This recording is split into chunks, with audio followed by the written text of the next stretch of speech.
আমরা রাজস্ব ব্যবস্থাপনা, করনীতি, মুদ্রা ব্যবস্থাপনা, আর্থিক খাতে কাঠামোগত সংস্কার এনেছি। এখন যাবার সময় কেন্দ্রীয় ব্যাংক বাণিজ্য ব্যাংককে ফতুর করে দিয়ে। শেখ হাসিনার ক্ষমতাচ্যুতির পর সরকার প্রধানের চেয়ারে বসে দেশের কোনো উন্নয়ন করতে পারেননি জনগণকে ন্যূনতম নিরাপত্তাটুকু দিতে। চারপাশে অপরাধ, আতঙ্ক আর নিরাপত্তাহীনতায় দেশকে বানিয়েছেন মব রাজ্য। সীমাহীন দুর্নীতি, অনিয়ম, অর্থ পাচার আর বিদেশি ঋণে ধ্বংস করেছেন দেশের অর্থনীতি। নতুন করে ৩০ লাখ মানুষকে বানিয়েছেন দারিদ্র।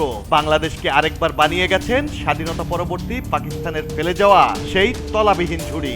তিনি গ্রামীণ ব্যাংকের সুদী মহাজন থেকে শান্তিতে নোবেলজয়ী এবং অসাংবিধানিকভাবে গঠিত অন্তর্বর্তী সরকারের প্রধান উপদেষ্টা ডক্টর ইউনূস ১.৫ বছরের দুঃশাসনের প্রথম বছরেই সরকারি কর্মকর্তা কর্মচারীদের বেতন দিতে বিদেশ থেকে প্রায় $4 বিলিয়ন ঋণ নিয়েছে মোহাম্মদ ইউনূস, যা সুদে আসলে শোধ করতে হবে বর্তমান সরকার অর্থাৎ প্রধানমন্ত্রী তারেক রহমানকে।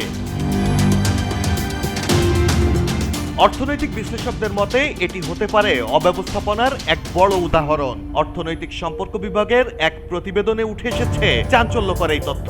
২০২৪-২৫ অর্থ বছরে বিদেশ থেকে মোট প্রায় $9 বিলিয়ন ঋণ নেয় ইউনূসের সরকার। এর মধ্যে $4 বিলিয়ন ব্যয় হয়েছে পরিচালন ব্যয় মেটাতে, অর্থাৎ সরকারি সেবা ও কর্মকর্তা কর্মচারীদের বেতন দিতে।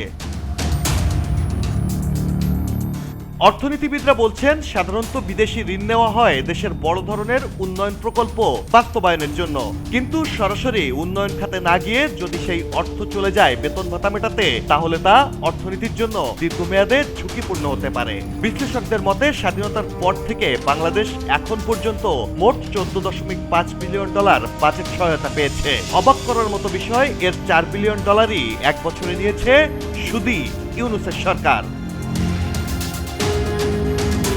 ২০২৫ সালের ৩০ জুন পর্যন্ত দেশের মোট বিদেশি ঋণ দাঁড়িয়েছে $77 বিলিয়ন, যা জিডিপির প্রায় 19%। যদিও এই হার আপাতত বিপজ্জনক নয়, তবুও সতর্কবার্তা দিয়েছে ওয়ার্ল্ড ব্যাংক। ঋণ ফাঁদ এড়াতে সতর্ক থাকতে বলছেন অর্থনীতিবিদরাও। পলিসি এক্সচেঞ্জের chairman doctor M Masrur Riaz বলেছেন, মূল লক্ষ্য ছিল দ্রুত বিদেশি মুদ্রার রিজার্ভ স্থিতিশীল করা, আর সেই কারণেই বাজেট সহায়তার মাধ্যমে কয়েক বিলিয়ন ঋণ ছাড় হয়েছে। তবে প্রশ্ন এখন একটা, উন্নয়ন নয়, যদি বেতন দিতেই বিদেশি ঋণ নিতে হয়, তাহলে জনগণকে টুপি পরানো অর্থনীতির ভণ্ড জাদুকর সুদী মহাজনের ম্যাজিক কোথায়? Desk report, people and politics.